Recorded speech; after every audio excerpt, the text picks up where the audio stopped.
Picture this, the deafening roar of a medieval battlefield, the air thick with the clash of steel and the cries of warriors. In the chaos, one piece of equipment stood between life and death: chainmail.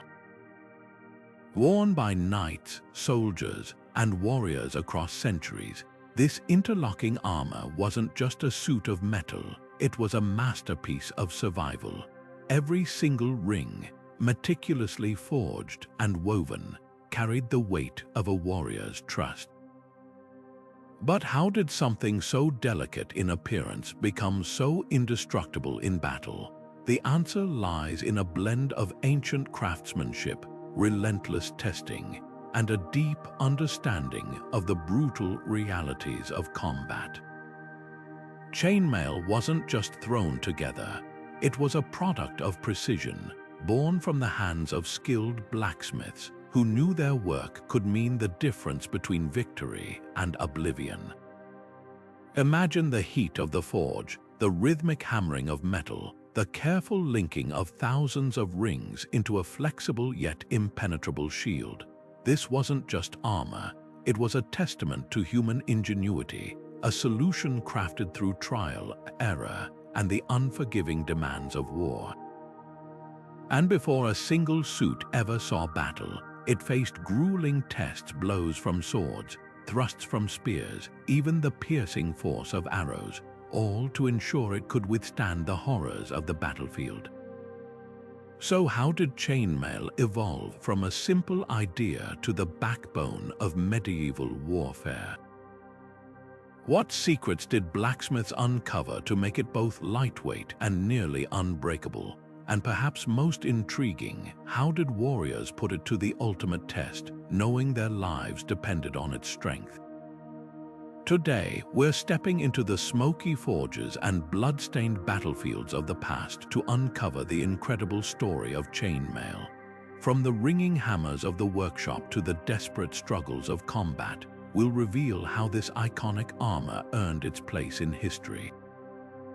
This is more than just a tale of metal and might, it's a journey into the heart of survival itself. The story of chainmail begins not in the clanging forges of medieval Europe, but centuries earlier, where the first glimmers of this revolutionary armor emerged. Ancient warriors quickly realized that rigid metal plates restricted movement, while leather or padded cloth couldn't stop a determined blade. They needed something in between: protection that could bend with the body yet deflect the deadliest strikes.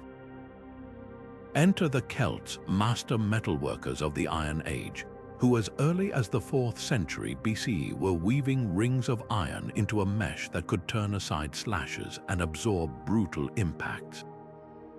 Their innovation spread like wildfire, adopted and refined by the Romans, who encountered it in battles against these fierce tribes and recognized its potential. Roman soldiers, always pragmatic, adapted Celtic designs into the famed lorica hamata, a shorter, more modular version perfect for their disciplined formations. Picture a legionary on the front lines, his chainmail shirt swaying with every step, the interlocked rings distributing the force of a spear thrust across dozens of tiny contact points. This wasn't just armor, it was a battlefield equalizer, giving disciplined troops an edge against the wild swings of barbarian axes. And as Rome's empire expanded, so did chainmail's reach, carried by traders and warriors into Byzantium, Persia, and beyond. But what made chainmail so universally appealing? Unlike rigid breastplates, it allowed warriors to twist, lunge, and raise their shields without sacrificing defense. A well-made hauberk could stop slashing attacks cold, and its layered design even lessened the piercing power of arrows. Different cultures tweaked the formula. Some added thicker rings at vital areas. Others experimented with alternating riveted and solid links for extra strength. Even the Vikings, notorious for their ferocity, relied on chainmail to survive the chaos of shield walls, though only the wealthiest could afford its painstaking craftsmanship.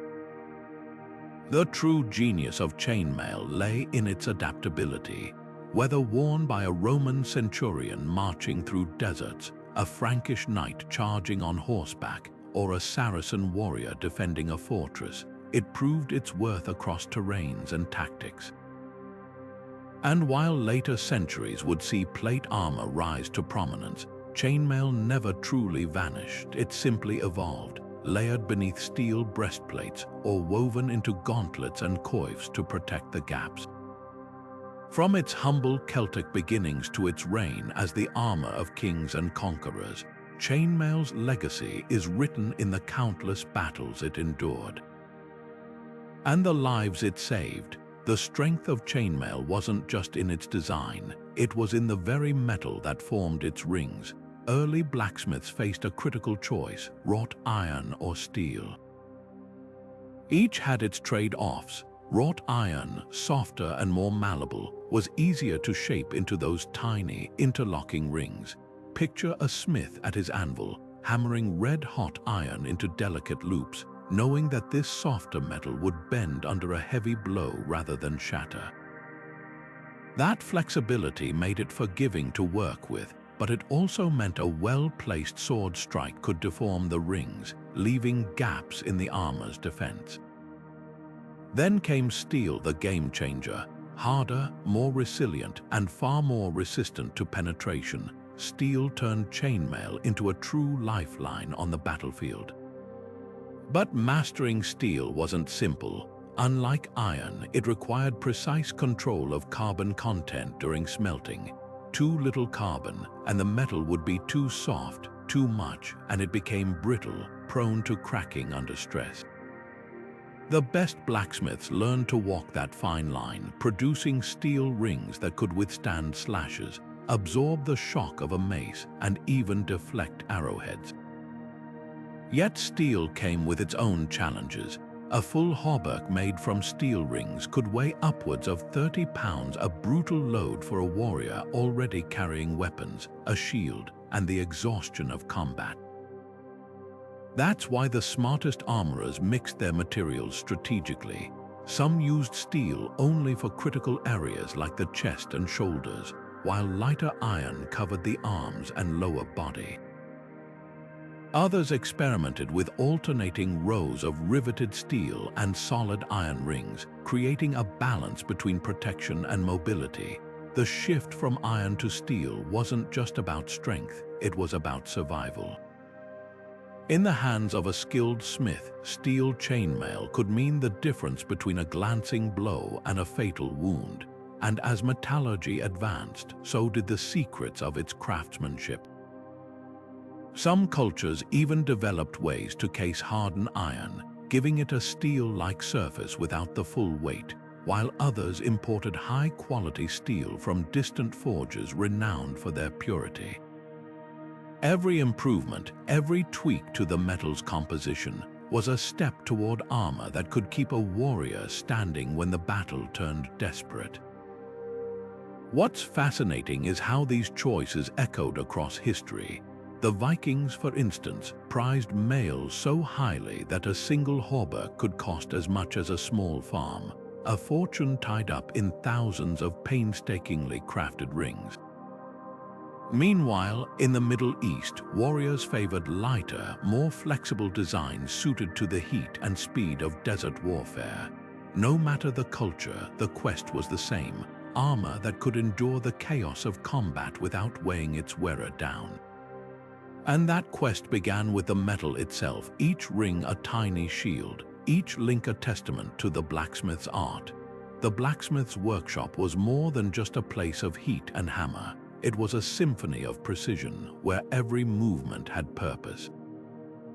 Picture the scene: the glow of the forge casting long shadows, the rhythmic clang of metal on metal, the scent of burning coal hanging thick in the air. Here, raw iron or steel rods were transformed into the very essence of chainmail, one painstaking step at a time. The process began with heating the rods until they glowed red-hot, then drawing them through progressively smaller holes in a draw plate, stretching the metal into slender, uniform wires. This alone was a test of endurance, requiring both strength and finesse to avoid snapping the wire or creating weak spots. Once the wire was ready, the real artistry began. Coiling it tightly around a cylindrical mandrel, the smith created a spring-like spiral, each loop perfectly spaced. Then, with a sharp chisel or shears, the spiral was sliced open, producing dozens, sometimes hundreds, of individual rings from a single coil. But these rings weren't ready to be woven just yet. Each one needed its edges filed smooth, removing burrs that could catch on fabric or flesh, or worse, weaken the armor under stress. It was meticulous work, often delegated to apprentices who learned patience through the repetition of countless tiny tasks. The true magic happened when these rings were linked together. Riveted mail, the gold standard for warriors who could afford it, required even more precision. A master smith would flatten the ends of each ring, drill a tiny hole, then insert a rivet often no larger than a grain of rice before hammering it shut. Done right, the connection was nearly seamless, creating a bond strong enough to withstand the fury of battle. But one misstep, a weak rivet, an uneven hammer blow, could compromise the entire garment. That's why the best workshops operated like well-oiled machines, with teams dividing the labor, some heating metal, others coiling, cutting, or assembling, all under the watchful eye of a seasoned armorer. Consider the scale. A single hauberk might contain over 20,000 rings, each one shaped, smoothed, and linked by hand. For a blacksmith, completing a full suit wasn't just a project, it was a months-long investment of skill and sweat. And yet, the reward wasn't just in the finished product, but in the knowledge that their work would shield lives. When a warrior donned that mail, they weren't just wearing metal. They were carrying the legacy of the forge, a testament to the countless hours spent perfecting every ring, every rivet, every imperceptible detail that could mean survival on the battlefield. Not all chainmail could stand up to the brutal test of battle. Some was built to last, while other versions were little more than metal costumes. The secret lay in how those tiny rings were fastened together. On one end of the spectrum stood riveted mail, the gold standard for warriors who valued their lives. Each ring in this armor wasn't just bent shut, it was secured with a minuscule metal pin, hammered flush to create a bond nearly as strong as the metal itself. Picture a blacksmith squinting in the dim light of the forge, carefully inserting a rivet no thicker than a fingernail clipping, then tapping it into place with the precision of a watchmaker. That single rivet might seem insignificant, but multiplied across thousands of rings, it turned a flexible mesh into a near impenetrable barrier. Now compare that to butted mail, where rings were simply bent closed without rivets. Faster to produce and far cheaper, this type had its place, perhaps for ceremonial use or low-risk skirmishes. But on the battlefield, it was a gamble. A solid sword strike could pop rings open like a zipper, leaving lethal gaps in protection. Yet butted mail wasn't entirely useless. Some cultures, particularly those with limited access to skilled metalworkers, relied on it out of necessity, reinforcing key areas with leather or thicker rings to compensate. Even wealthy knights might wear butted mail for practice or travel, saving their prized riveted suits for true combat. The difference between these two methods wasn't just about craftsmanship, it was about survival. Historical accounts describe riveted mail stopping arrows dead, the rings spreading the impact like a net catching a stone. Butted mail, on the other hand, could fail catastrophically under the same conditions. An English chronicle from the 12th century tells of a knight whose poorly made mail split under a lance charge, the rings scattering like coins across the mud. Stories like these spread quickly, fueling demand for riveted armor among those who could afford it. In fact, the expense of quality mail was so steep that it often became a status symbol. passed down through generations or offered as tribute between kings. What's fascinating is how this divide played out across different battlefields. In Europe, where pitched battles and heavy cavalry dominated, riveted mail was non-negotiable. But in regions where speed and mobility mattered more, like the steppes of Central Asia, warriors sometimes preferred lighter butted mail, trading some protection for quicker movement. Even the Vikings, despite their reputation for brutality, occasionally mixed both types, using riveted rings at vital points while saving weight elsewhere. The choice between riveted and butted wasn't just about quality. It was a calculated decision shaped by terrain, tactics, and the cold mathematics of risk versus cost. And let's not forget the human element behind these rings. A riveted hauberk wasn't just armor, it was a blacksmith's masterpiece, a testament to patience and skill. Some workshops even stamped their marks on the rivets, a silent boast of quality in an age before warranties. For the warrior wearing it, that extra layer of security meant confidence, the ability to raise a shield without fearing a sudden, fatal weakness in their defense. In the end, the story of riveted versus butted mail is more than a technical footnote. It's a reminder that in the life or death world of medieval combat, craftsmanship wasn't just about art. It was about armor that could be trusted when the steel began to fly. Assembling chainmail wasn't just about connecting rings, it was a masterclass in geometry and physics. The 4-in-1 weave, where each ring passes through 4 others, created a mesh that behaved almost like fabric, bending with the body while resisting penetration. Picture an armorer hunched over a workbench, fingers moving with practiced precision as they thread one ring through another, building row upon row of interlocking metal. The pattern's brilliance lay in its balance. Too loose, and the mail would gap under stress. Too tight, and it would lose the flexibility warriors needed to swing a sword or mount a horse. What's remarkable is how this weave distributed force. When a blade struck, the impact didn't concentrate on a single ring, it rippled outward, spreading the energy across dozens of neighboring links.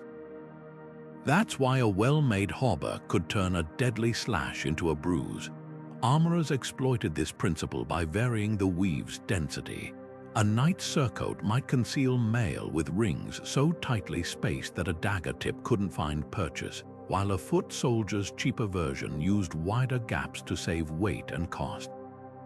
Some workshops even mixed weaves within a single garment, reinforcing vulnerable areas like the throat or shoulders with denser patterns.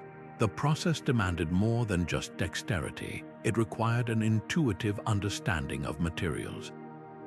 A smith might use thicker rings for the torso, where blows landed hardest, and slender ones for the sleeves to preserve mobility. In Japan, where chainmail was often integrated with lacquered scales, artisans developed intricate hybrid weaves that blended flexibility with rigid protection. Meanwhile, Middle Eastern armorers perfected ultra-fine mail for desert heat, their rings so small and tightly spaced that the armor draped like cloth. Timing also played a role. Linking thousands of rings was tedious work, often done during winter months when warfare paused. Workshops buzzed with activity as apprentices prepped rings while masters focused on critical seams. The spot where a sleeve met a breastplate, or the collar that had to twist without buckling. A single misplaced ring in these areas could create a weak point, so experienced armorers would pause to flex the half-finished mail, testing its drape like a tailor checking a garment's fit. This attention to detail transformed chainmail from a simple metal net into a life-saving second skin. The best suits moved so naturally that wearers forgot the weight, each ring flexing in unison with their muscles. And that's the true marvel, not just the armor's strength, but the way it fused protection with motion, allowing warriors to fight unencumbered. The 4-in-1 weave wasn't just a technique, it was the quiet genius that made chainmail endure for centuries. Chainmail wasn't just a one-size-fits-all solution, it was a canvas for cultural ingenuity. Across the medieval world, armorers adapted the same basic principles to meet the unique demands of their battlefields. In Europe, where knights clashed in close-quarters combat, the mail was dense and heavy, with rings sometimes no larger than a pea. Picture a Norman knight bracing for a sword strike. His hauberk's tight weave ensured that even the narrowest blade couldn't slip through. But travel east to the deserts of the Middle East, and you'd find mail that breathed like linen. Arab and Persian armorers favored lighter, more open weaves, their rings spaced to let air circulate while still deflecting the slashing scimitars of rival horsemen. The differences went beyond mere function. In India, chainmail became a work of art, with gold-washed rings and intricate patterns woven into the mesh to proclaim a warrior's rank. Mughal emperors wore mail so finely crafted it shimmered like silk, its decorative coils serving as both protection and propaganda. Meanwhile, in Japan, where samurai valued speed over brute force, armorers integrated small, lacquered metal plates with chainmail, creating hybrid armor that balanced flexibility with rigid defense against arrows. Even the Mongols, masters of mounted warfare, had their own twist layering mail over thick leather to create armor light enough for their famed hit-and-run tactics. What's striking is how these adaptations reveal the priorities of each culture. The Byzantines, for example, often reinforced their mail with leather strips at the shoulders, a nod to their reliance on shield walls where overhead blows were common. In contrast, Ottoman warriors favored long, flowing mail shirts that protected their legs during cavalry charges, a design that would have been impractical for European foot soldiers bogged down in muddy battlefields. But perhaps the most surprising variations came from the fringes of the known world. Celtic warriors in Ireland sometimes wore mail with rings thick as bracelets, sacrificing subtlety for sheer durability against axes. And in the African Sahel, where metal was scarce, craftsmen wove mail with alternating rows of iron and brass, creating armor that was as much a display of wealth as a shield against harm. These regional twists weren't just about survival, they were statements. A knight's mail in France might be plain and utilitarian, but a sultan's in Cairo could be inlaid with silver calligraphy, each link a verse from the Quran. From the practical to the extravagant, chainmail became a mirror of the societies that forged it, proving that even something as universal as armor could never escape the fingerprint of culture. A warrior's life depended on more than just the strength of their chainmail. It had to move with them, not against them. Imagine a knight mid-battle, twisting to parry a blow, then dropping to one knee to avoid a sweeping strike. If his mail resisted those motions, even for a second, it could cost him everything. That's why armorers didn't just inspect their work under the calm light of the forge. They put it through grueling real-world trials. Apprentices or hired fighters would don half-finished hauberks and perform drills, their movements scrutinized for any hitch or hesitation, a stiff elbow seam. Back to the anvil, rings that bunched at the waist when crouching, unacceptable. The goal wasn't just protection, it was armor that disappeared in the heat of combat, becoming an extension of the body itself. Flexibility testing wasn't some vague checklist, it was a science of motion. Workshops developed specific exercises to mimic battlefield demands. A tester might swing a weighted wooden sword overhead, checking if the mail under his arms gapped or restricted the arc. Another would practice rolling across the floor, ensuring no rings caught on his belt or clothing. Some armorers even hung finished suits from ropes, observing how they draped in midair, searching for asymmetries that hinted at uneven tension in the weave. The most meticulous went further, strapping mail to articulated wooden mannequins to simulate the repetitive strains of marching or riding. This relentless focus on mobility set chainmail apart from earlier armor. While a bronze cuirass might deflect spears, it turned its wearer into a statue. Chainmail, by contrast, flowed. A well-made hauberk could let a warrior somersault, scale a ladder one-handed, or wrestle an opponent to the ground without a single ring binding. Historical accounts describe knights adjusting their mail mid-charge, shaking out sleeves that had ridden up during the gallop, proof of how responsive it could be. Even archers who needed full rotation in their shoulders relied on mail to protect vital areas without hampering their draw, but achieving this balance wasn't easy. Too many riveted rings in one area made the mail stiff, like trying to bend a metal net. Too few, and it lost its protective qualities. The solution often lay in subtle variations: smaller, more numerous rings around joints for flexibility, larger ones across the torso for sturdier coverage. Some workshops wove in strips of leather at key stress points, adding give without sacrificing defense. Others experimented with alternating rows of differently sized rings, creating a gradient of motion that mirrored the body's natural articulation. The true test came when warriors wore their mail for the first time. A common ritual involved strapping on the hauberk and performing a series of jumps, stretches, and mock fights, not just to check fit, but to listen.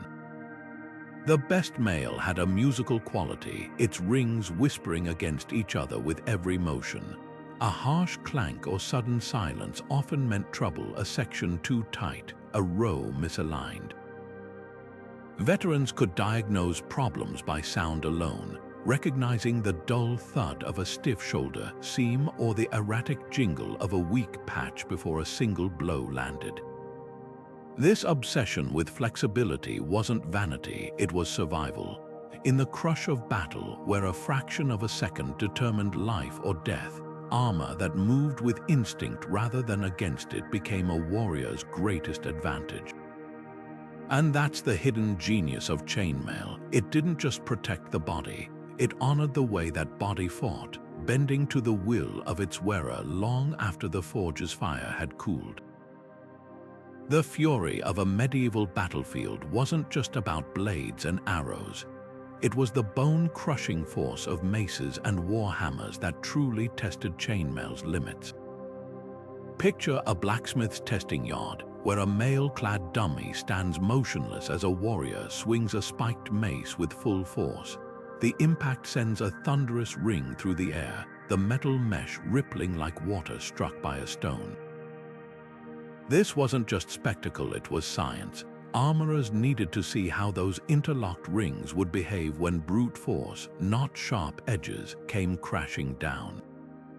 Unlike a sword slash, which could be deflected or absorbed by the weave, blunt weapons delivered energy in a way that threatened to drive the mail itself into the wearer's body.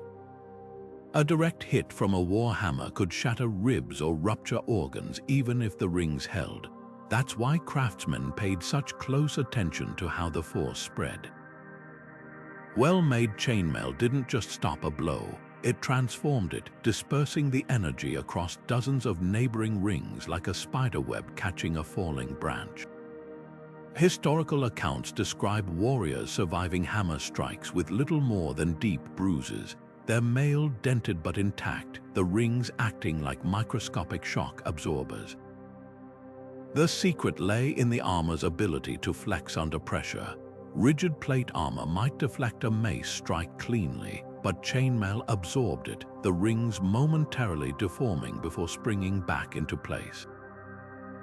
Armorers tested this resilience by striking mail samples with weighted pendulums, measuring how far the metal stretched before rebounding. The best hauberks could dissipate up to half the force of a blow, turning a lethal strike into a survivable one.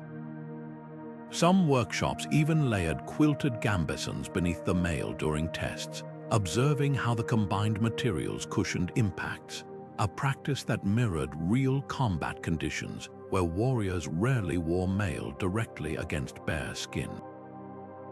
But mail wasn't invincible. Repeated strikes to the same spot could fatigue the metal, causing rings to warp or rivets to loosen. That's why battlefield tactics often involved targeting limbs or joints where the mail was thinner, or using hooked weapons to pull and twist the armor, exploiting its flexibility against itself. Surviving hauberks from the period show telltale signs of these brutal encounters: patches of flattened rings, uneven stretching, even sections where entire rows had to be replaced after taking too much punishment. This relentless testing wasn't just about raw strength, it was about understanding failure points. Armorers studied how different weaves responded to blunt trauma, discovering that tighter patterns with smaller rings distributed force more evenly than loose, heavy-gauge mail. Some even experimented with alternating rows of thick and thin rings, creating zones that could stiffen under impact while remaining flexible elsewhere. The goal wasn't perfection, it was damage control. No armor could make a warrior invulnerable, but well-crafted chainmail could turn a fight-ending injury into a painful memory, and that often meant the difference between walking away and being carried off the field. The true testament to chainmail's effectiveness lies in how long it endured alongside blunt weapons. Even as maces and war hammers evolved to counter armor, warriors kept trusting their lives to those interlocking rings. Because while a sword might slip through a gap or an arrow find a seam, chainmail gave them a fighting chance against the weapons designed to crush them outright. In the end, it wasn't just about stopping blades, it was about surviving the sheer, unforgiving physics of medieval warfare. The moment of truth for any chainmail came when steel met steel, when a blacksmith raised a sword and brought it crashing down onto the woven ring. These weren't gentle taps, they were full-force strikes meant to simulate the chaos of battle. Picture a workshop where freshly forged mail hung from a wooden frame, a master armorer stepping back to deliver a diagonal slash with a broadsword. The clash rang out like a bell, the blade either skidding harmlessly across the surface or biting deep, revealing the armor's worth in an instant. Riveted mail, with its securely fastened rings, often sent the sword glancing away, leaving little more than a scratch. But butted mail, the weaker closures could pop open under pressure, turning what should have been a deflected strike into a lethal breach. Swords weren't the only threat. Spears and daggers posed a different challenge altogether, their narrow, piercing points designed to slip between rings like needles through cloth. Armorers tested for this by mounting mail samples on straw-filled dummies and thrusting at them with bodkin-tipped arrows or tapered daggers. The goal wasn't just to see if the weapon penetrated, but how. A well-crafted hauberk might catch the tip, bending rings inward just enough to slow the strike without fully yielding. Historical accounts describe arrows lodging halfway through mail, their points tangled in the mesh, unable to reach the flesh beneath. That slight resistance could mean the difference between a shallow wound and a fatal puncture. These tests weren't invented in the forge, they were born from the grim realities of battle. Blacksmiths studied damaged mail brought back from campaigns, noting where rings had failed or held firm. A knight might return with a hauberk sporting a gash along the ribs, the rivets beneath intact but the surrounding rings flattened from the impact. That told a story. The armor had done its job, absorbing the blow's energy even as it deformed.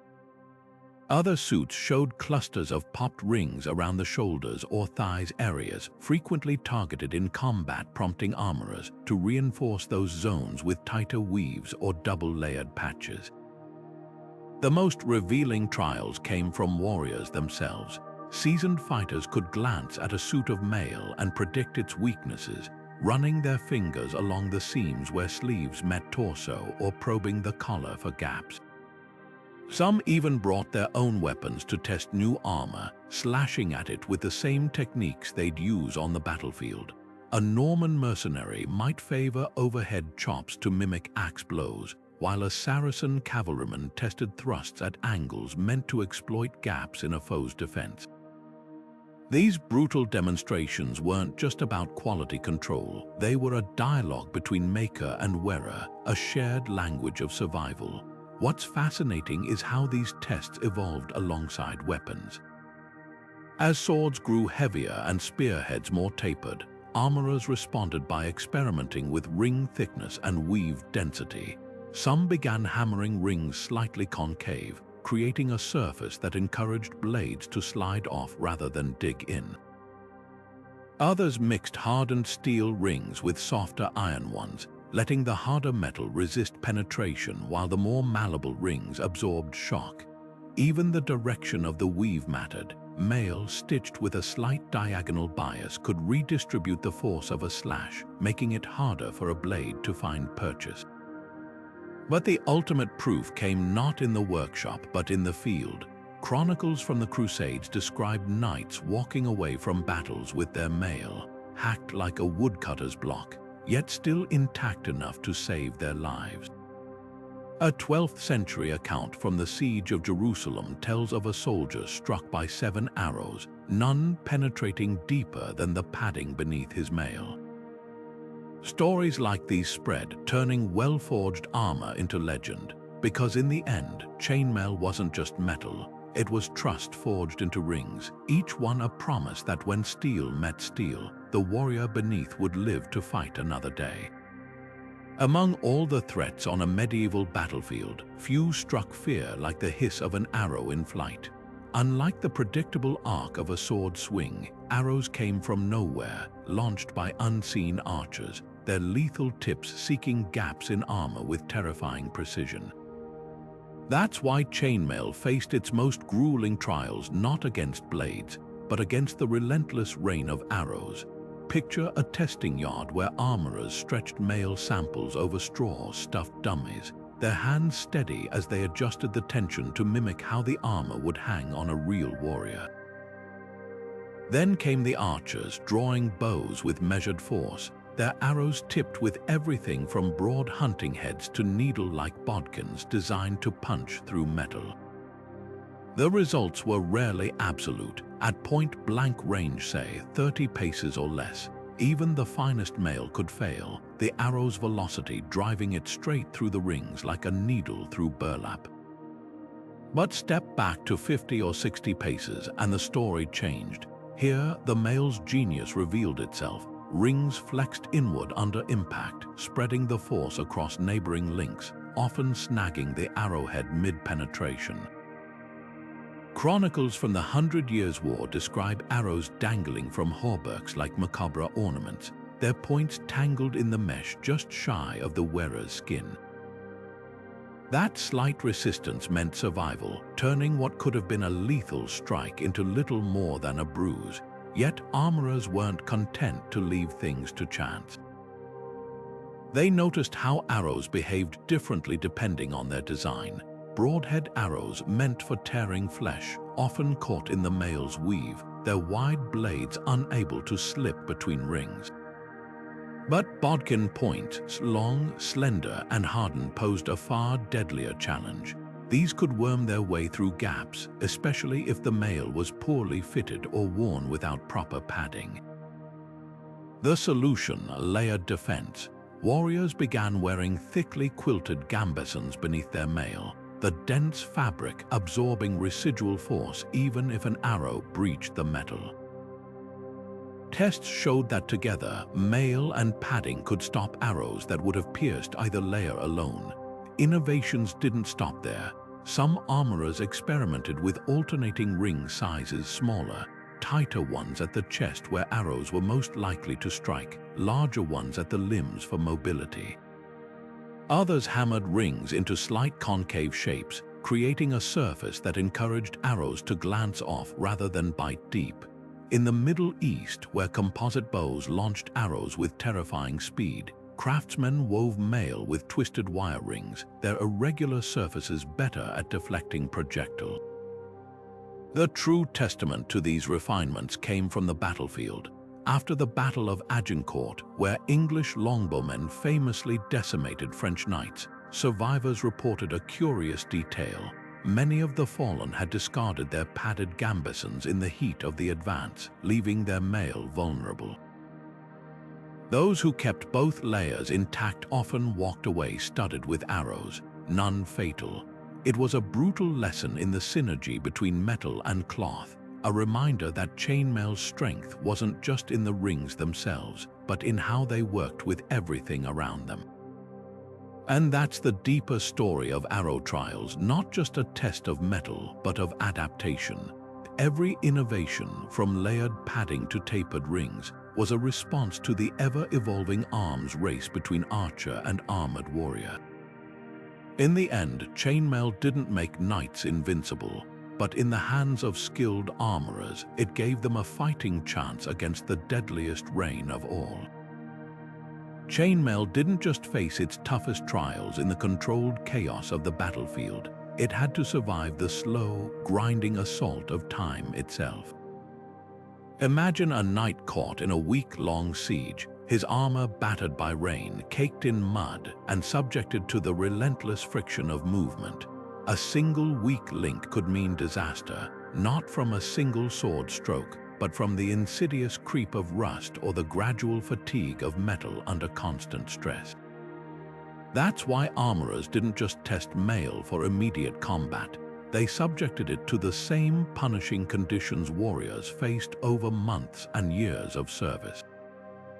Rain was one of chainmail's oldest enemies. Left untreated, iron rings would develop a reddish-brown bloom of rust, weakening the metal until it crumbled like old parchment.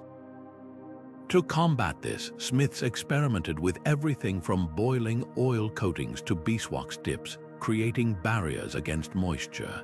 Some workshops even hung finished hauberks outdoors for weeks, documenting how different treatments held up under storms and morning dew. The best methods left mail with a dull sheen, its rings resistant to water while still flexible enough to move silently, a crucial detail for scouts or night raiders who couldn't afford the telltale squeak of corroded metal. But water was just the beginning. Mud, that universal curse of medieval warfare, posed a subtler threat. When chainmail dragged through wet clay, grit embedded itself between rings, accelerating wear like sandpaper on silk. Armorers recreated these conditions by strapping mail to wooden frames and dragging them through troughs of mixed earth and water, then examining how the abrasive slurry affected rivets and seams. The worst damage often appeared at stress points under the arms, around the knees where constant motion ground dirt into the metal. Solutions ranged from tailored liners to strategic leather patches, anything to keep grinding particles away from vulnerable areas. Then came the true test of endurance, movement. A knight might wear his hauberk for 12 hours straight during a march, each step sending thousands of rings sliding against one another. Workshops simulated this by rigging mail suits to mechanical frames that mimicked walking, running, even the jostling rhythm of horseback riding. After thousands of repetitions, they'd inspect the rings for hairline cracks, loose rivets, or the dreaded ring stretch, where repeated friction widened gaps just enough to compromise protection. The best mail didn't just survive these trials, it adapted. Rings developed a polished smoothness at contact points, reducing wear, while rivets settled into their holes like well-worn boot soles. Buyers knew these tests mattered. A poorly maintained suit could degrade within a season, its rings snapping like dry twigs under a stray blow. But quality mail, proven against weather and wear, became a legacy piece passed down through generations, its scars telling stories of battles and blizzards survived. In an age when armor represented a fortune in labor and materials, durability wasn't just a feature, it was the difference between an heirloom and a death trap. Chainmail might have been the warrior's metal skin, but the Gambison was its lifeblood, the unsung hero that turned good armor into great protection. Picture a knight gearing up for battle, first pulling on a thick, quilted jacket that reached his knees, its layers of linen or wool stitched into dense, shock-absorbing channels. Only then would he don his mail hauberk, letting the weight of the metal settle over the padding like a second layer of muscle. This wasn't just about comfort, it was a calculated defense strategy. Without the gambeson, chainmail could be as deadly as the weapons it deflected. A sword strike might not pierce the rings, but the sheer force could still break bones or drive shattered links into flesh. The gambeson changed that equation, its cushioning dispersing impacts like a mattress absorbing a fall. Testing proved just how vital this pairing was. When arrows struck mail alone, even if the rings held, the projectile's momentum could drive the metal inward, leaving deep bruises or worse, but layered over a gambeson. The results were startling. Arrows that punched clean through standalone mail often lodged harmlessly in the padding, their energy spent after pushing just a few rings into the dense fabric. Chronicles from the Crusades describe warriors plucking arrows from their gambesons like thorns from a sleeve, the mail above barely dented. Some armorers took this further, sewing mail directly onto gambeson sleeves or collars, creating hybrid armor that moved as one cohesive unit. The gambeson did more than just absorb blows, it solved chainmail's hidden flaws. Metal against skin was a recipe for misery, chafing, overheating, and the dreaded mail rash that could leave a warrior raw after a day's march. The padded jacket acted as a buffer, wicking sweat away while preventing rings from pinching or grinding against the body. In winter, it trapped heat. In summer, its breathable fabric kept wearers cooler than solid metal plate armor. Versatility made it indispensable. Foot soldiers who couldn't afford full mail often fought in gambesons alone, relying on the dense quilting to turn slashes into survivable wounds. Even archers who needed unrestricted movement wore shorter versions to protect vital areas without hindering their draw. What's fascinating is how these layers played off each other in battle. A sword strike would first meet the mail, its edge deflected or caught in the weave. Any remaining force would then spread across the gambeson's stitched diamonds, the padding compressing just enough to soften the blow without bottoming out.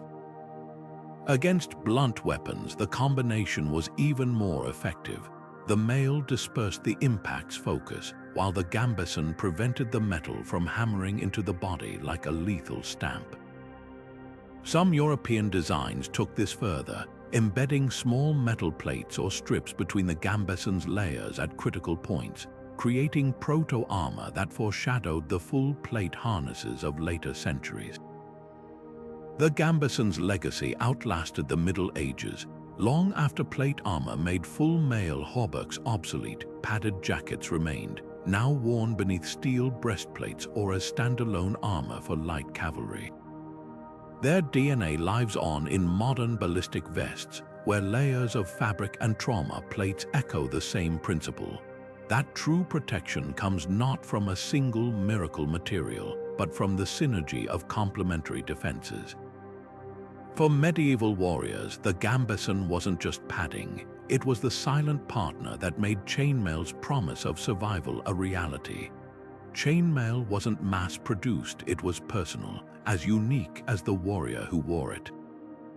Armorers began not with metal, but with measurements, wrapping cords around a fighter's chest, shoulders, and arms to map out their silhouette. A hauberk cut too short might leave the thighs exposed to a downward slash, while one too long could tangle around the knees during a desperate retreat. Even the spacing of the rings mattered, tight across the ribs to deflect thrusts, looser at the elbows to allow full extension when swinging a sword. This precision transformed chainmail from a metal shell into a second skin, moving with the wearer's breath and stride. Wealthy knights could afford multiple fittings, their armor evolving as their bodies changed. A young squire's first hauberk might be roomy, anticipating the broadening of his shoulders, while a veteran's mail would account for old injuries, perhaps an extra layer over a previously wounded flank. But customization wasn't just for nobility. Mercenaries and professional soldiers often pooled coin to commission group orders, armorers adjusting patterns for bulkier frames or leaner builds. Surviving ledgers from 14th century Milan reveal orders annotated with notes like narrow at the waist, bears old scar below collarbone, proof that even mid-tier warriors demanded tailored protection. The stakes of a poor fit were brutally clear. Chronicles describe battles where mail failed its wearer not because of weak metal, but flawed design. A French knight at Crécy reportedly caught his oversized sleeve on his own dagger mid-combat, the delay costing him his life. Conversely, the Bayeux tapestry shows Norman invaders with hauberks ending precisely at mid-thigh, short enough for mounted flexibility, long enough to guard against dismounted strikes. This wasn't vanity, it was biomechanical engineering centuries before the term existed. Regional preferences further shaped these designs. Middle Eastern male shirts often flared at the hips for mounted archers who needed to twist at the waist, while Italian armorers favored high collars to protect against the rising popularity of downward spear thrusts. Some German workshops even offered seasonal adjustments, loosening weaves for summer campaigns or adding detachable capes for winter sieges. The most luxurious suits incorporated hidden details, reinforced rings under the right armpit for left-handed fighters, or slightly asymmetrical hems to accommodate a warrior's dominant stance. For those who couldn't afford bespoke work, armorers had tricks to approximate customization.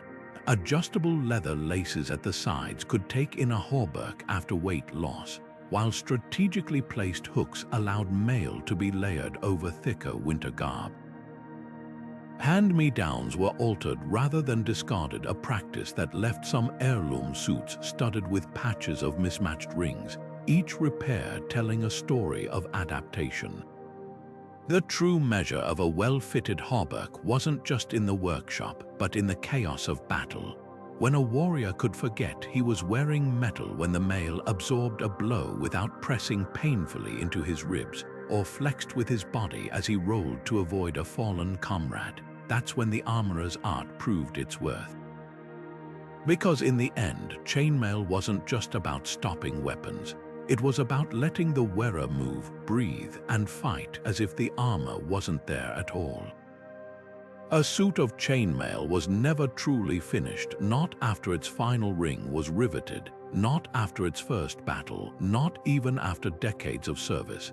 Like a living thing, it demanded constant care, its survival tied to the hands that maintained it. Picture a medieval warrior after a brutal skirmish, his mail studded with dents and twisted links. Before resting, he'd sit by firelight, fingers probing each ring like a physician checking wounds. A single broken link might seem insignificant, but left unrepaired, it could unravel under stress, creating a deadly weak point in the armor's web. This wasn't just housekeeping, it was battlefield medicine for metal. The tools of maintenance were simple but vital. A small anvil for hammering out dents, pliers to twist open damaged rings, and a supply of spare links, often carried in a pouch at the belt. Wealthy knights might have dedicated armorers, but most warriors learned to mend their own mail, just as they'd sharpen their blades. Historical manuscripts show illustrations of soldiers weaving new rings into damaged sections, their hands moving with the same focus as archers fletching arrows. Some even carried repair kits into battle, with pre-riveted rings ready to slot into gaps mid-campaign. Rust was the silent enemy. A hauberk left damp after a rain-soaked march could develop orange blooms overnight, the corrosion eating at the metal like disease. The remedy, a mix of elbow grease and ingenuity. Warriors used fine sand or crushed brick as abrasives, scouring rings with rough cloth until they gleamed. Others swore by vinegar soaks or baths in powdered limestone slurry, the acidic lift breaking down rust without harming healthy metal. After cleaning, a coat of oil, linseed, walnut, or even rendered animal fat created a barrier against moisture. Well-maintained mail had a distinctive smell, the scent of oil and metal blending into what chroniclers called the perfume of preparedness. The sounds of chainmail told its own story. Neglected armor developed a telltale squeak, rings grinding against each other with every step, a dead giveaway on night raids or hunts. Careful warriors oiled their mail's joints as meticulously as a carpenter would a door hinge, ensuring silent movement. Some even rubbed beeswax into the weave, the waxy coating smoothing friction while repelling water. The quietest suits moved with a whisper, the rings hissing like wind through reeds rather than clattering like a cook's pots. This culture of care transformed chainmail into more than equipment, it became legacy. A well-maintained hauberk could outlive its original wearer by generations. Its rings replaced one by one over decades until little of the original remained. Families treated these heirlooms with reverence, passing them down like titles or land. The will of a 14th century English knight lists his good and whole mail shirt alongside his sword and estate, bequeathing it to his eldest son with the condition it be kept in repair against the king's enemies. Some suits bore makers' marks or engraved rivets, not just for pride, but so future generations would know where to send them for expert restoration. The true testament to this maintenance tradition lies in the mail that survived. Museums today display hauberks with rings from different centuries, patches of older, darker iron alongside brighter steel replacements, each repair a timestamp of battles endured and care given. These weren't discarded when damaged, they were renewed, their value measured not in perfection but in endurance, because chainmail's strength was never just in its rings but in the hands that kept them whole. The staggering cost of high-quality chainmail wasn't just a price tag, it was a social barrier that divided medieval battlefields. Picture a 12th century armorer presenting a finished hauberk to a noble client, the gleaming rings representing not just protection but status. Historical records from Normandy reveal that a single suit could cost the equivalent of 40 oxen or 12 acres of farmland, a fortune beyond the reach of peasants who might earn that sum over a lifetime of backbreaking labor. This wasn't mere commerce, it was armor as tangible power, with each riveted ring symbolizing the gulf between nobility and common soldiery. The economics behind these prices reveal why chainmail became such a potent status symbol. Consider the numbers. Crafting a single riveted ring required heating, hammering, coiling, cutting, filing, drilling, and riveting, a process taking roughly 5 minutes per ring for skilled smiths. Multiply that by 20,000 rings for a full hauberk, and you're looking at nearly 2,000 hours of labor spread across months. Workshops often employed entire families to meet demand, with children filing rough edges while apprentices handled simpler weld. The Domesday Book lists several English estates where armorers received exemptions from typical taxes, a privilege granted because their craft was deemed vital to the realm's defense. But who actually bore these costs? For kings and high nobility, mail was part of the feudal contract. A lord might outfit his personal retinue with fine armor to demonstrate both wealth and martial readiness. The Bayeux Tapestry shows Duke William's Norman knights uniformly clad in hauberks, their uniformity broadcasting the campaign's lavish funding. Lower-ranking knights often relied on patronage, receiving mail as payment for service or inheriting it through family lines. A surviving inventory from Champagne lists 3 generations of hauberks kept in a single noble household, each carefully annotated with their battle history and repair needs.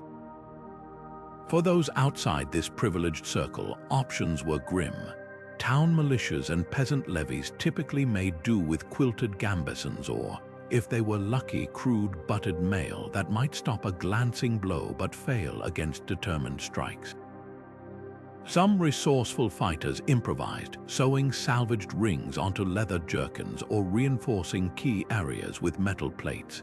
The Icelandic sagas describe warriors wearing ring shirts pieced together from battlefield plunder, their mismatched rings telling stories of fallen foes. This economic divide didn't just affect individual survival, it shaped entire battle tactics. Well-armored knights could take risks that would slaughter less protected troops, while peasant levies often served as arrow fodder or were relegated to support roles. The true measure of chainmail's value emerges in the extraordinary lengths people went to acquire it. Crusaders sometimes funded their expeditions by pawning mail to Italian bankers, creating a bustling secondary market. In one remarkable case from the 100 Years' War, a French squire traded his ancestral vineyard for a used hauberk of good riveted workmanship. Even thieves recognized its worth. Castle accounts are filled with complaints about stolen mail, and some jurisdictions imposed the death penalty for armor theft, ranking it with crimes like horse rustling that threatened the social order. This economic reality persisted until the rise of plate armor, which ironically made quality protection more accessible through mass production techniques. But for centuries, chainmail stood as both shield and symbol, a wearable testament to the brutal truth that in medieval warfare, survival often depended not just on courage or skill, but on the cold mathematics of wealth. The thunder of hooves at Hastings in 1066 wasn't just the sound of Norman conquest, it was the first great proving ground for chainmail's dominance in medieval warfare. As William's knights charged uphill through a hail of English axes and spears, their knee-length hauberks became their silent allies. The Bayeux Tapestry immortalizes this moment, showing Norman cavalry with arrows embedded harmlessly in their mail, the rings holding firm against volleys that would have felled unarmored men. Contemporary chroniclers marveled at how warriors emerged from battles looking like hedgehogs, their mail studded with spent projectiles yet their bodies unscathed. This wasn't just luck, it was the culmination of centuries of refinement meeting its ultimate test. Fast forward to the Crusades, where chainmail faced an even broader array of threats under the blistering sun of the Holy Land. Frankish knights clashing with Seljuk archers discovered that their mail could stop slender Turkish arrows better than the broad-headed European ones, a quirk of physics where the smaller tips caught more easily in the weave. But the real surprise came in close combat. Muslim chronicles describe Crusader mail turning curved scimitars that could slice through leather armor as if it were parchment. One account from the siege of Antioch tells of a knight surviving 17 slashes to his torso. His hauberk so battered it had to be cut off him afterward, yet his skin barely broken. Yet these battles also revealed chainmail's limits and pushed its evolution. At Jaffa in 1192, Richard the Lionheart's troops faced Saracen warriors wielding two-handed maces designed to crush rather than pierce. The English king himself reportedly had his mail dented so deeply by a blow that it required 3 squires to pry the metal away from his ribs. This brutal lesson led to quick innovations. Knights began wearing reinforced mail collars to protect against downward strikes, while others sewn small steel plates directly onto their hauberks at pressure points. The best armorers studied battlefield salvage, noting how rings held up against different weapons across cultures, knowledge that trickled back to European workshops. Perhaps the most telling testament to chainmail's effectiveness lies not in victory but in surrender. After the disastrous Battle of Hattin in 1187, where Crusader forces were decimated by Saladin's armies, the victorious Sultan allowed captured knights to keep their mail, an unprecedented act of respect for armor that had defied his finest weapons. Meanwhile, in Europe, the sagas of Icelandic warriors spoke of mail so prized that survivors would spend nights after battles painstakingly repairing their hauberks by firelight, knowing these garments were the difference between life and death in the next clash. What's often overlooked is how these battles shaped chainmail beyond the battlefield. The need to standardize repairs during prolonged campaigns led to the rise of mobile armorer tents, the medieval equivalent of field workshops. Knights trading stories around campfires compared notes on which regional styles held up best, creating an informal network of quality control that crossed kingdoms. A hauberk that survived the siege of Jerusalem became more than armor. It was a traveling advertisement for its maker's skill, with nobles from Paris to Prague seeking out the same craftsmanship. The rise of plate armor in the 14th century didn't render chainmail obsolete, it just changed its role. Veterans of earlier campaigns insisted on wearing their trusted mail beneath newfangled breastplates, layering defenses like the generations of warriors before them had learned to do. Because while polished steel plate might dazzle in tournaments, those who'd faced the chaos of real combat knew, when arrows rained and blades came from unexpected angles, the flexible reliability of chainmail still had its place. The battles that tested it didn't just prove its worth, they etched its legacy into the very fabric of medieval warfare. The rise of plate armor in the 14th century didn't mark the end of chainmail, it sparked a revolution in layered defense. Picture a knight of the late Middle Ages, his torso encased in gleaming steel plates that could turn aside the mightiest lance strike, but beneath that polished surface, a full hauberk of chainmail, its familiar rings now serving as a last line of defense against any weapon that found its way through the gaps. This wasn't redundancy, it was the evolution of survival. Armorers had discovered that while plate excelled at deflecting direct blows, chainmail's flexibility made it perfect for covering the vulnerable spaces where plates met the armpits, the inner elbows, the groin. The result was a hybrid system where each type of armor compensated for the other's weaknesses, creating protection greater than the sum of its parts. The transition happened gradually, shaped by the brutal lessons of the battlefield. Early breastplates were often worn over mail, leaving the arms and legs protected only by rings. But as smiths grew more skilled at shaping steel, they began adding plate defenses piece by piece, first the cuirass, then pauldrons for the shoulders, cuisses for the thighs. What's fascinating is how chainmail adapted to these changes. Instead of disappearing, it became modular. Mail sleeves could now detach from a hauberk's body, allowing knights to mix plate and mail based on their needs. A man-at-arms riding into a cavalry charge might wear full plate with mail only at the joints, while a foot soldier bracing for arrow fire might keep his traditional hauberk but add a plated breastplate for extra security. This hybrid approach revealed chainmail's enduring strengths. Plate armor might stop a crossbow bolt cold, but it could buckle under repeated hammer blows, the metal deforming inward like a dented pot. Chainmail beneath absorbed that residual force, its rings spreading the impact like a net. The reverse was also true when a blade slipped between plates. The mail beneath often caught it, preventing what could have been a lethal puncture. Historical accounts from the Battle of Agincourt describe English longbow arrows piercing visor slits only to be caught in the mail coif underneath, saving countless lives despite the French knights' otherwise advanced armor. The most telling evidence of this synergy survives in museum collections. Examine a 15th century suit of Gothic plate armor up close, and you'll discover tiny hooks and eyelets where mail was once attached, at the neck, under the arms, even between the plates of the sabbaton covering the foot. Some German armors feature mail gussets, small panels of chainmail riveted directly into the plate at stress points. Italian designs took this further, with articulated mail skirts that moved like fabric while protecting the upper legs. These weren't afterthoughts, they were calculated solutions to problems that plate alone couldn't solve.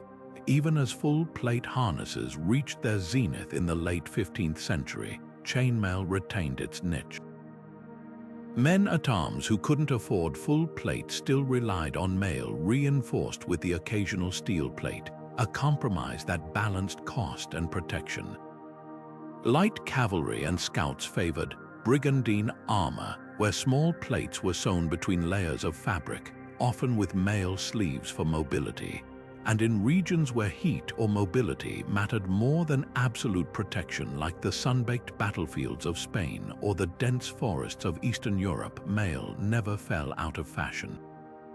The true legacy of this transition lies in how it reshaped warfare itself. The combination of plate and mail created a new class of nearly unstoppable warriors, knights who could wade through arrow storms and emerge unscathed, who could survive falls from horseback that would have crushed lesser armored men. But it also revealed chainmail's timeless value. 6 centuries after the first Norman hauberks crossed the English Channel, those interlocking rings were still saving lives, proving that even in an age of technological upheaval, some solutions were too effective to abandon. The armor might have changed, but the goal remained the same: to walk off the battlefield when the fighting was done. Today's blacksmiths and historians aren't just studying chainmail, they're resurrecting it ring by ring to uncover the secrets medieval armorers took to their graves. In workshops from Germany to Texas, craftsmen fire up forges using the same techniques their ancestors did, hammering iron into wire, coiling it around mandrels, and painstakingly riveting each link by hand. But here's where the past meets the present. Once these replicas are complete, they're subjected to a battery of tests that would make a medieval warrior's jaw drop. High-speed cameras capable of capturing 50,000 frames per second film sword strikes in microscopic detail, revealing how force ripples through the rings. Pressure sensors measure exactly how much energy a gambeson absorbs when an arrow pierces the mail above it. Even 3D printers get in on the action, creating synthetic models of human torsos to study how chainmail distributes blunt trauma across ribs and organs. The findings, they're validating centuries of battlefield lore. When a broadsword strikes riveted mail at 30 miles per hour, the rings don't just hold, they flex inward like a trampoline, dispersing the energy across a dozen neighboring links before springing back into place. Slow-motion footage shows arrows skidding across the weave like stones skipping on water, their tips deflected by the slightest convex curve of a ring. And when researchers compared replica mail to modern Kevlar vests against slashing attacks, the medieval design held its own, proving that ancient armorers understood physics intuitively long before Newton penned his laws. Metallurgists are digging even deeper, examining centuries-old hauberks under electron microscopes. Scans of Viking-era mail reveal something astonishing. Some rings were case-hardened, a process that adds a thin layer of carbon to the surface, making them as tough as steel without the brittleness. Other samples show traces of tin or zinc coatings, early attempts at rust, proofing that suggest armorers were as concerned with longevity as they were with stopping blades. In Spain, a team analyzing Moorish chainmail discovered alternating rows of iron and brass rings, not just for decoration but because the brass's natural lubricity helped arrows glance off more easily. But perhaps the most revealing experiments involve combat reenactors. Dressed in full mail and armed with historically accurate weapons, they spar under controlled conditions while motion sensors track their movements. The data confirms what tapestries and chronicles hinted at: a well-fitted hauberk adds less than a second to a warrior's reaction time, debunking myths that chainmail was cumbersome. Infrared cameras even show how body heat builds beneath the mail, explaining why Middle Eastern designs favored looser weaves for ventilation, while Norse armorers prioritized dense coverage against freezing winds. These modern explorations aren't just academic exercises, they're rewriting our understanding of medieval warfare. When a reconstructed Norman hauberk stopped a broadhead arrow shot from a 90-pound longbow, the same type that wreaked havoc at Agincourt, it forced historians to reconsider how much of the English victory came from arrow storms versus tactical errors. Similarly, tests proving that mail could withstand multiple slashes from a curved scimitar lend credence to Crusader accounts of surviving seemingly impossible odds. What's emerging is a portrait of chainmail not as a primitive precursor to plate armor, but as a sophisticated system honed over centuries. Today's blacksmiths, armed with both hammers and hydraulics, are proving that medieval armorers were more than craftsmen. They were material scientists in an age before the term existed. And every ring they forged, every rivet they set, carried the weight of a simple, brutal truth. In a world where steel decided survival, their work wasn't just art. It was a matter of life and death. Hollywood loves its dramatic clanks and clatters, chainmail so heavy it drags warriors down, or so flimsy a dagger slips through like butter. But the truth, a well-made hauberk moved with near-silent grace, its weight balanced across the shoulders like a modern backpack. Those 30 pounds weren't dead weight. They were carefully distributed, allowing knights to sprint, vault onto horses, even perform somersaults in training. Reenactors today demonstrate this by climbing ladders or sparring for hours in accurate replicas, proving mobility wasn't just possible, it was essential. And forget those scenes where arrows punch through mail like tissue paper. Historical accounts tell a different story. During the siege of Jerusalem, chroniclers noted crusaders looking like hedgehogs from arrows stuck harmlessly in their mail, the points tangled in the weave without reaching skin. Modern tests back this up. A riveted hauberk can stop broadhead arrows shot from a 90-pound longbow at close range, the rings flexing inward just enough to absorb the impact. The myth of easy penetration likely stems from seeing butted mail, cheap, unriveted versions used in costumes rather than the battle-ready riveted armor warriors actually trusted with their lives. Blunt force trauma, though, that's where the movies get it right. While mail excelled against slashes and thrusts, a well-placed mace strike could still turn bones to powder beneath the metal.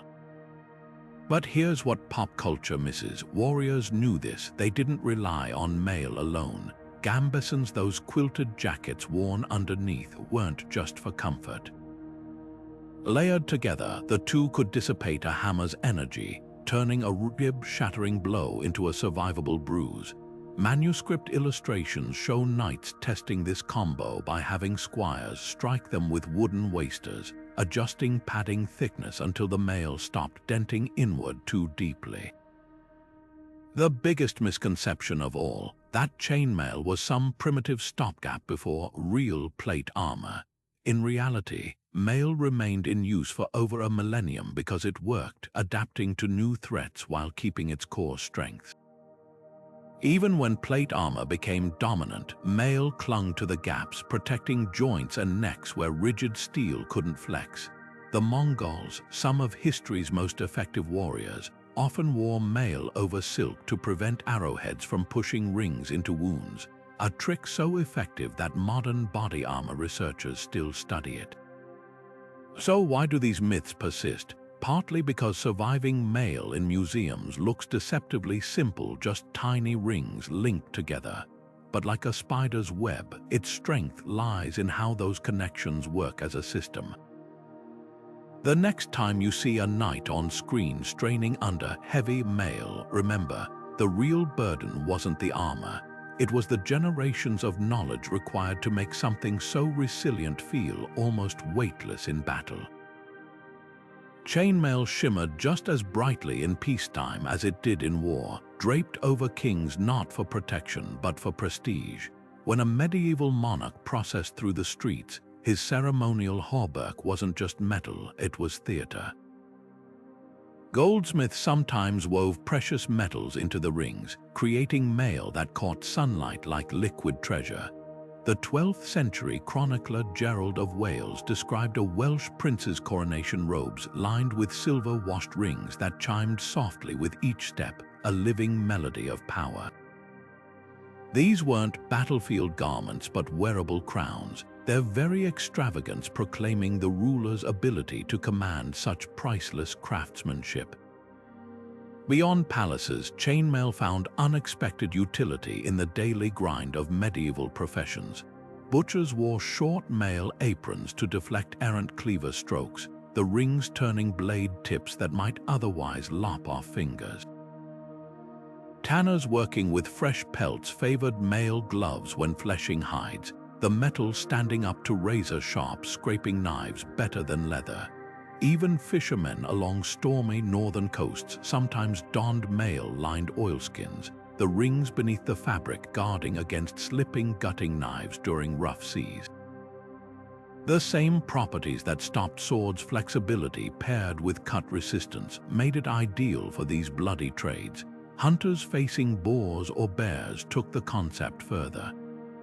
A 14th century French manuscript depicts noblemen pursuing wild boar in knee-length mail shirts, the armor's loose drape allowing full movement while protecting against tusks that could rip open a man from groin to throat.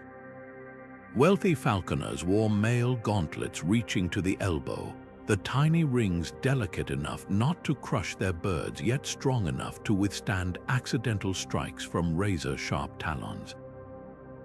Even beekeepers got creative. Some Italian apiaries used mail veils centuries before modern mesh netting, the metal shielding faces from stings while remaining breathable in summer heat.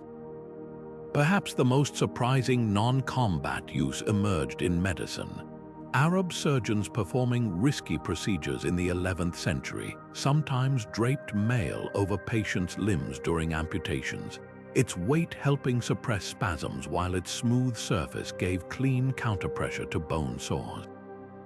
European barber surgeons adopted the trick for bloodletting, with mail cuffs stabilizing arms against involuntary jerks that might ruin a precise vein incision.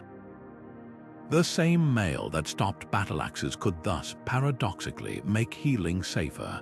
This everyday versatility reveals chainmail's true genius. It wasn't invented for war alone, but adapted to humanity's broader needs.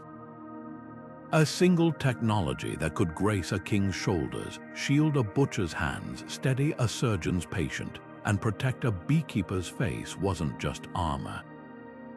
It was medieval ingenuity woven into metal, proving that the best solutions transcend their original purpose to become threads in the fabric of daily life.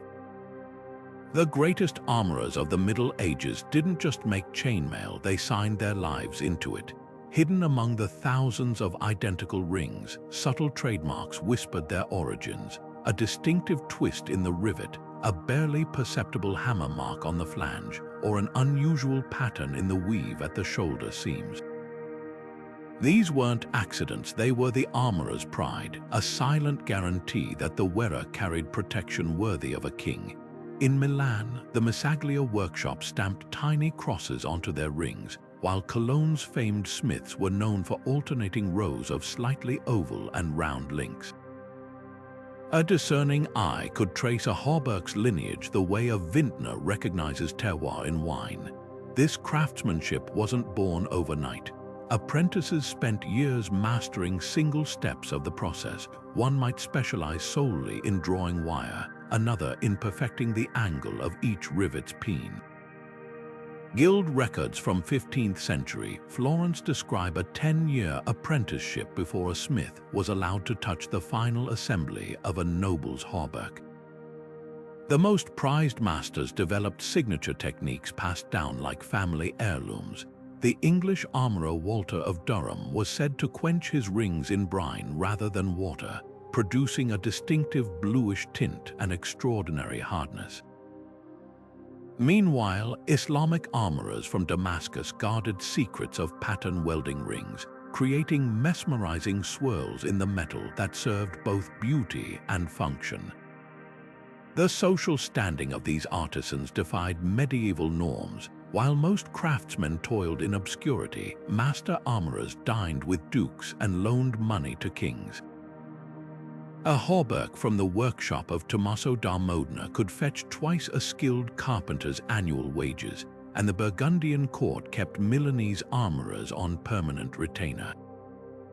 Their names appear in royal account books alongside payments for castles and mercenary companies, proof that in an age when steel decided fates, the men who mastered it wielded power rivaling minor nobility. Yet for all their prestige, these masters lived by an unspoken code. The Nuremberg armorer's oath, sworn by every guild member, bound them to reject any commission where flawed work might cost a life. Surviving workshop manuals emphasized terrifying quality checks. Mail shirts were hung from rafters and struck with poleaxes, with the smith listening for the telltale ping of a weak rivet. In an era before liability laws, an armorer's reputation was his only warranty, and the stakes couldn't be higher. The chronicler Jean Froissart tells of a French knight who returned his ruined hauberk to its maker after the Battle of Poitiers, not for repairs, but to prove the smith's rings had saved him from 18 separate mortal wounds.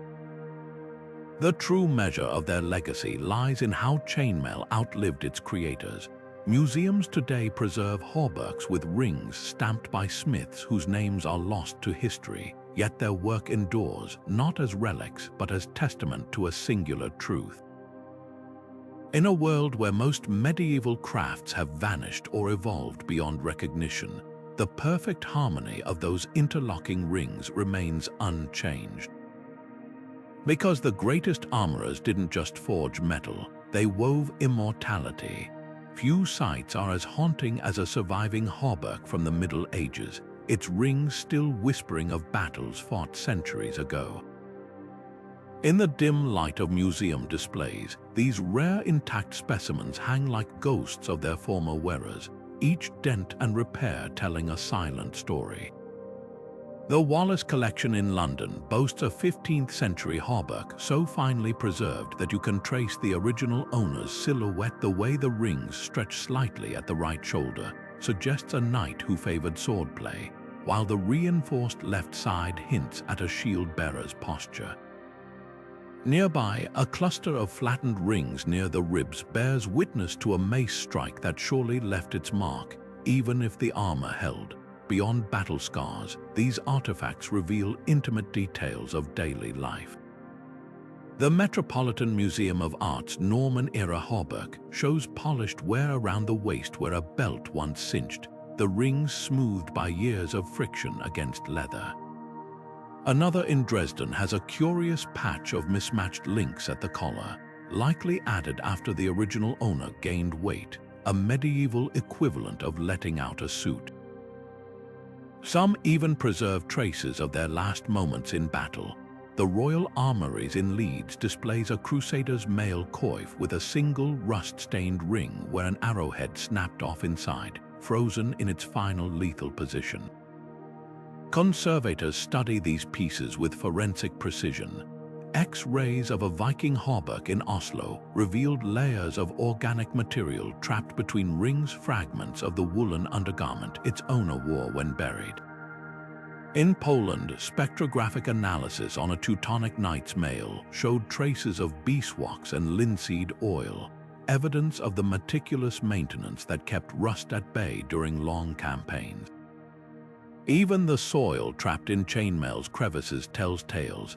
Samples from a suit recovered near Hastings contained microscopic pollen grains from French flax fields, confirming its journey across the Channel with William's invading forces. The most poignant discoveries aren't in the metal, but the human touches left behind. A hauberk in Vienna's Kunsthistorisches Museum has tiny, delicate rings woven into one wrist, likely added by a loved one as a protective charm. Another in Prague bears scratches that form a crude cross near the heart, perhaps etched by a soldier before a fateful battle. These personal flourishes transform cold metal into something profoundly human, bridging the gap between modern observers and long-dead warriors who once trusted their lives to these very rings. Perhaps the greatest testament to chainmail's endurance lies in how these artifacts were preserved. Unlike swords or helmets passed down as trophies, mail was often buried with its owners not as grave goods, but because removing it from battle casualties proved too gruesome. Excavations at Visby, site of a brutal 14th century battle, revealed skeletons still clad in their mail, the rings fused to bones by centuries of oxidation. Other hauberks survived because they became relics. One displayed in Aachen Cathedral was believed to have been worn by Charlemagne himself, its rings polished smooth by generations of pilgrims' reverent touches. Standing before these survivors today, it's impossible not to feel the weight of history they carry, that slight inward curve near a hauberk's elbow. The echo of 1,000 sword draws, the darkened patches around the shoulders, years of sweat and oil from hands adjusting straps before combat. These aren't just museum pieces, they're time machines, offering a tactile connection to warriors who lived, fought, and sometimes died in the very metal we can now reach out and almost touch. The clang of a modern hammer on metal might sound the same as it did 800 years ago, but today's chainmail artisans aren't toiling in smoky medieval forges.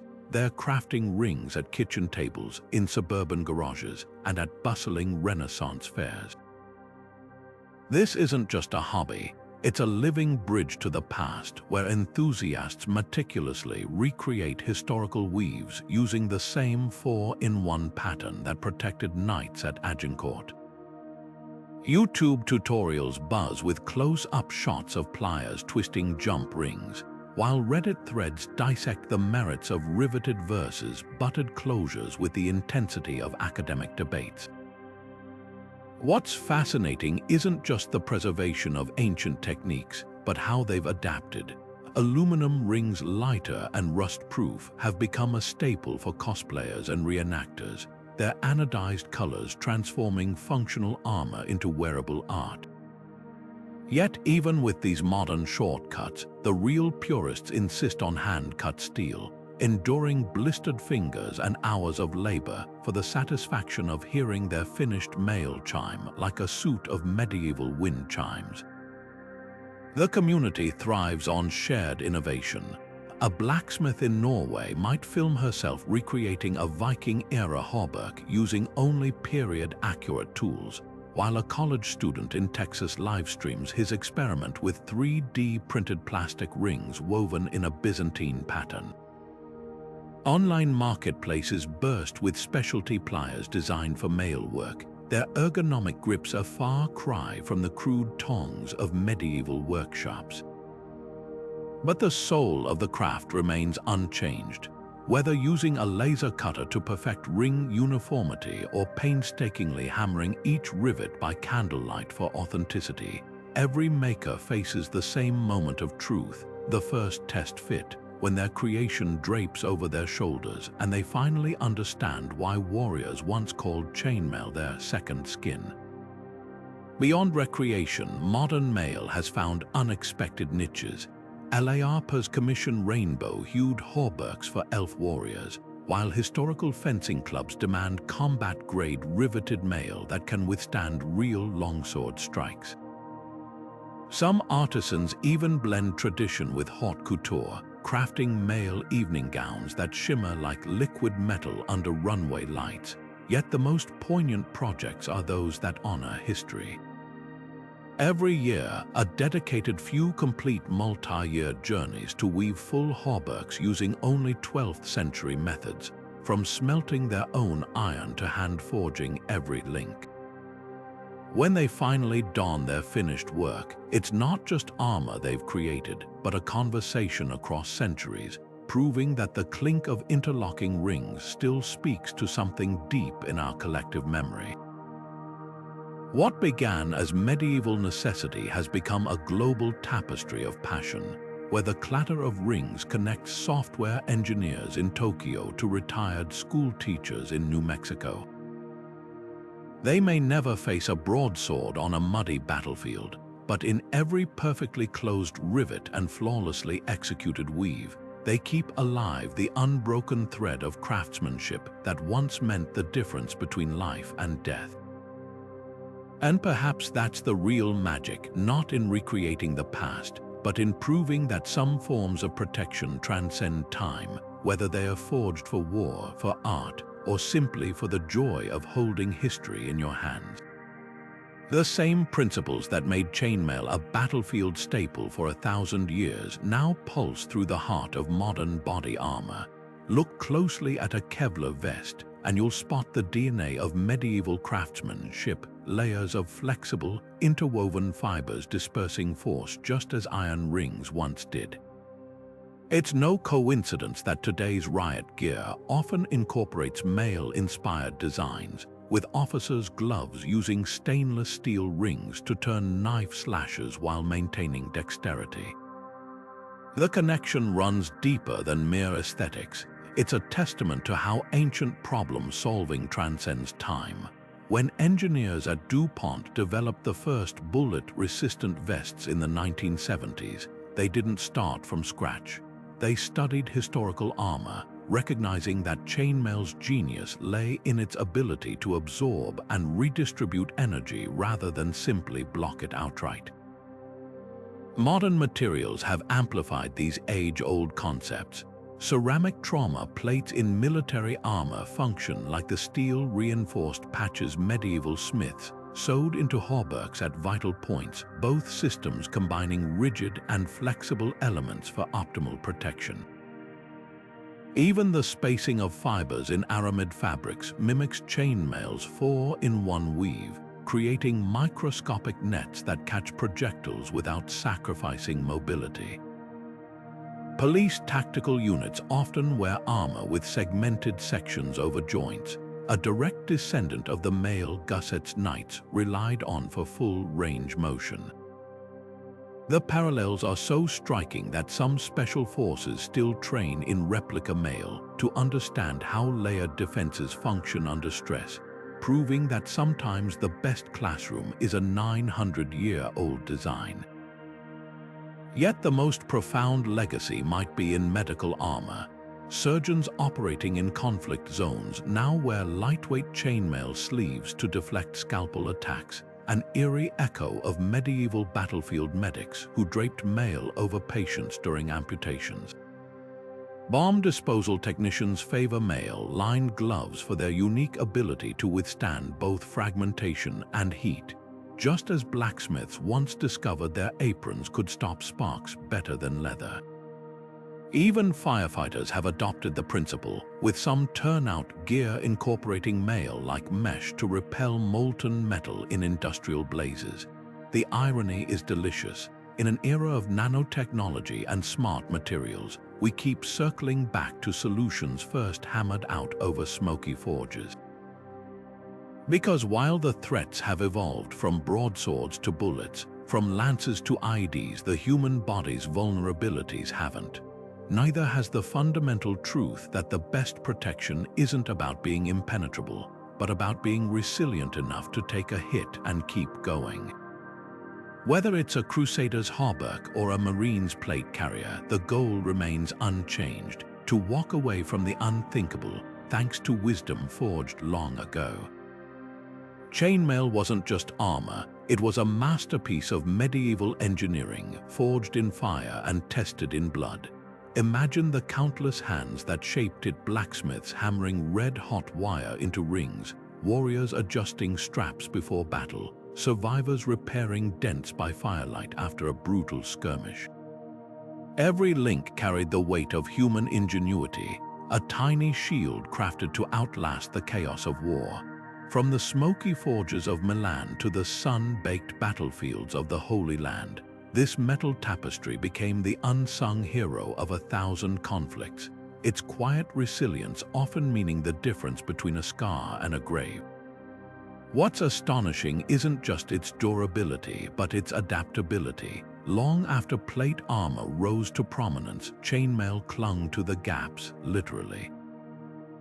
Knights layered it beneath steel breastplates to guard vulnerable joints, while archers relied on mail-lined sleeves to protect their drawing arms without sacrificing speed.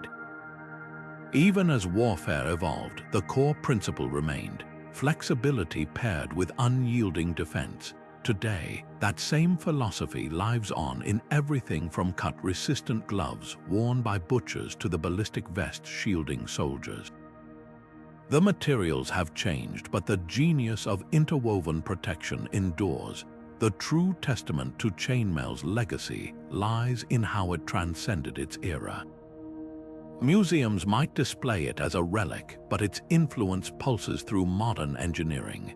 Surgeons use mail-reinforced gloves to deflect scalpel slips, just as medieval battlefield medics once draped it over patients during amputations. Firefighters battling industrial blazes wear gear embedded with mail-like mesh to repel molten metal, a direct descendant of the blacksmith's apron that sparked the idea centuries ago. Even astronauts have tested chainmail-inspired fabrics for spacesuit durability, proving that solutions born on medieval battlefields might one day shield explorers on Mars. Yet beyond its physical descendants, chainmail's greatest gift is the lesson it whispers across time: that protection isn't about being impenetrable, but resilient. A well-crafted hauberk didn't make warriors invincible, it gave them a fighting chance. Rings bent under blows, but they rarely broke. Arrows snagged in the weave, but they seldom struck true. In our modern world, where threats are more complex but no less real, that balance between strength and adaptability feels more vital than ever. So the next time you see chainmail, whether in a museum case, a reenactor's kit, or even a movie scene, look closer. Those rings aren't just metal, they're a conversation between past and present, a reminder that the best solutions often come full circle. And if this journey through history has sparked your curiosity, why not join the discussion? Drop a comment below about what surprised you most, or which ancient innovation you'd like us to explore next. Don't forget to like and subscribe for more deep dives into the hidden stories behind history's greatest inventions. After all, the past isn't just something we study, it's something we carry forward, ring by